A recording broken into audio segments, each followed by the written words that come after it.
Sektor tenaga kerja Amerika kembali dirilis menguat dan ini akan menjadi pertanda yang sangat penting karena berikutnya Fed masih akan melihat pasar tenaga kerja yang masih terlampau kuat. Nah, selanjutnya apa? Apakah ini akan terus mendorong kepada penguatan US dollar atau akan ada masa di mana US dollar terkoreksi? Kita lihat ulasan berikut ini. Ya, data ekonomi untuk malam ini kita akan langsung fokus kepada jobless claim, weekly jobless claim. Sementara dari Jetman, kita hanya melihat dari industrial production dan juga GDP zona Euro. Dan kemudian yang terlalu penting adalah terkait dengan nanti sore GDP Euro yang diperkirakan akan naik ke level 0,3%. Sementara untuk basis tahunannya diperkirakan turun ke 0,6%. Tentunya ini menjadi catatan khusus bahwa ekonomi memang sedang melambat di zona Eropa. Bagaimana dengan Inggris? Inggris hanya merilis data indeks perumahan yang diperkirakan juga mengalami penyusutan ataupun penurunan di minus 3,5%. So, keduanya berpotensi akan lanjutkan pelemahan jika kedua data ternyata dirilis dengan angka yang relatif lemah. Of course, Jerman Industrial Production juga menjadi khusus, di mana data diharapkan mengalami penurunan minus 0,5%, yang sesungguhnya ini adalah sedikit mengalami perubahan kenaikan yang signifikan dari data sebelumnya minus 1,5%. So, Euro kemungkinan bisa saja terbantu oleh data Jerman tersebut. Sementara untuk nanti malam, initial jobless claim tentunya diharapkan kembali menunjukkan peningkatan. Tapi sayangnya dalam 1 bulan terakhir, seperti yang sempat kita ulas sebelumnya, memang zonanya cenderung tidak banyak berubah dari zona 221.000 sampai 250.000. Nah, kalau misalnya nanti malam ternyata data naik kembali ke 234.000, maka kemungkinan dolar akan mengalami pelemahan. Tapi kalau ternyata diklaim pengangguran tersebut melonjak drastis atau jauh lebih tinggi, maka kemungkinan dolar akan jauh lebih melemah dan itulah saatnya koreksi. Sementara kalau misalkan ternyata data cenderung berkurang, katakanlah di bawah 200.000 atau di bawah 220.000, maka kemungkinan hal tersebut akan mendompang kemungkinan potensi kelanjutan dari kenaikan ataupun penguatan US dollar. Dan itu berarti masalah untuk gold dan juga pasar saham. Di sisi lain, ada tambahan isu yang akan kita hadapi di akhir bulan, yaitu terkait dengan pengumuman stimulus baru yang direncanakan oleh pemerintah Jepang. Sampai saat ini belum ada rincian khusus dan juga detail lebih lanjut masih kita nantikan. Tapi yang jelas, paket stimulus terbaru ini gunanya adalah untuk mendukung kenaikan upah yang dilakukan oleh perusahaan. Ya, mungkin saja ini salah satu tanda ataupun mungkin salah satu pemicu untuk bisa mengantisipasi inflasi tersebut tanpa harus mengubah kebijakan BOJ, yaitu menaikkan suku bunga. Tapi kita tinggal tunggu saja.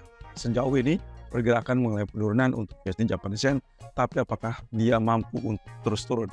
Dari sisi teknikal, nanti akan kita bahas dari sisi yang terpisah. Faktor penggerak pasarnya adalah dari data ISM Service PMI Amerika yang relatif lebih kuat. Kita lihat datanya 54, kurang lebih 54,5 dari ekspektasi 52,5. Dan bahkan data tersebut juga relatif tinggi daripada data bulan sebelumnya 52,7. Of course, ini menunjukkan adanya perbedaan yang signifikan antara kondisi yang ada di zona Eropa ataupun zona China. Nah, sementara pidato Bailey justru menanamkan kembali konseling, kembali turun bahkan sempat di bawah 1.2500. Nah, hal ini akibat dari pernyataan di mana dia cukup yakin inflasi akan turun. Dan pasar akhirnya mengartikan bahwa kemungkinan kalaupun BOE tetap menaikkan suku bunga, kemungkinan tidak akan terlampau tinggi. Dan 25 basis point adalah angka yang sudah diantisipasi jauh-jauh hari. Sementara itu dari pejabat Fed Collins, Presiden Fed dari Boston, mengatakan dia mendukung sepenuhnya apa yang dikatakan oleh Powell di dalam Jackson Hole, bahwasanya Fed sudah waktunya untuk berhati-hati dalam memutuskan kebijakan.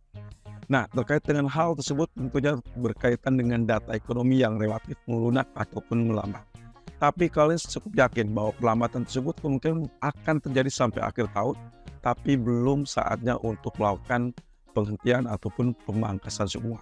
Tapi catatannya adalah dengan sikap hati-hati tersebut menandakan bahwa Collins mendukung untuk menahan suku bunga di bulan September sambil menanti data lebih banyak dan itu berarti dot plot bisa saja berubah. Nah, kalau misalkan ternyata inflasinya masih tetap tinggi, maka Fed dianjurkan atau bahkan sangat bisa untuk kembali menaikkan suku bunga.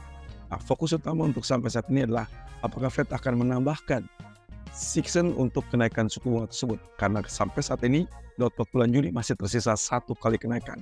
Artinya kalau ada tambahan lagi, maka kita akan menghadapi dua potensi kenaikan suku bunga di akhir tahun.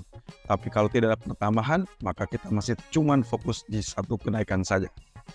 Sementara itu, Goldman Sachs memperingatkan pada investor saham, yaitu kemungkinan data ekonomi kuat masih direspon good news is bad news. Artinya, kalau misalnya kita lihat dari pergerakan yang sempat terjadi pasar saham, setiap data dimunculkan atau dirilis dengan angka yang relatif lebih kuat, maka mengindikasikan kekhawatiran terhadap kemungkinan tambahan suku bunga. Dan itulah yang meredam kenapa Dow Jones atau dalam hal ini adalah saham Wall Street mengalami tekanan turun. Sementara kalau misalkan data relatif lebih lemah, justru itu mendorong kepada kenaikan. So, itu pula yang akhirnya mendorong kepada ekspektasi suku bunga dari Fed. Ekspektasinya September bertahan dan November mungkin saja bisa menaikkan, tapi dengan catatan pula bahwa agak sedikit tricky atau mungkin agak berhadapan dengan mungkin dilematis. Karena satu sisi November juga akan menjadi faktor yang harus diperhitungkan dengan data-data ekonomi yang ada. Dan kalau memang ternyata inflasi masih tetap tinggi, mereka masih bisa lanjut. Tapi kalau tidak, maka kemungkinan Goldman Sachs memperkirakan di kuartal kedua ataupun kuartal pertama minggu tahun depan, kita akan melihat potensi pemangkasan dimulai oleh Fed. Nah, dengan demikian semua masih tetap fokus dengan data dan sangat sensitif dengan data ekonomi. Jadi berhati-hatilah dengan segala antisipasinya dan gunakan selalu risk management.